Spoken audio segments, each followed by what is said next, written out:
Nahodha wa timu ya taifa ya Tanzania Mbwana Ali Samata ameonyesha furaha na fahari kubwa baada ya Taifa Stars kufuzu hatua ya 16 bora kufuatia matokeo ya mchezo dhidi ya Tunisia. Akizungumza baada ya mechi hiyo, Samata alisema anajihisi mwenye heshima kubwa kuiongoza timu ya taifa kufikia hatua ambayo haijawahi kufikiwa katika historia ya soka la Tanzania. Samata alieleza kuwa mafanikio yao yanaonyesha maendeleo chanya ya soka la Tanzania, akisisitiza kuwa timu inaendelea kusonga mbele hatua kwa hatua. Ni kitu kizuri sana kwa soka letu, tunaonyesha kuwa tunakuwa na tunaelekea kwenye mwelekeo sahihi.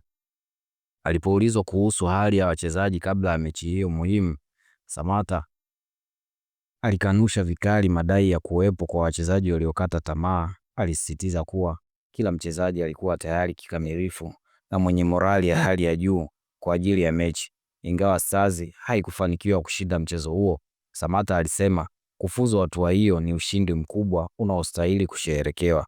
Kuhusu draw aliyowawekea dhidi ya Morocco katika hatua inayofuata, Samata alisema Morocco ni timu bora, sio Afrika pekee bali pia duniani.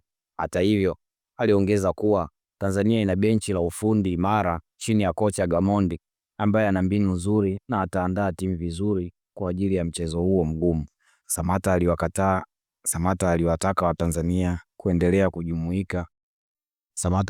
Watanzania kuendelea kuiunga mkono timu yao, akisisitiza kuwa safari bado inaendelea. Usisahau kulike, kushare na kusubscribe.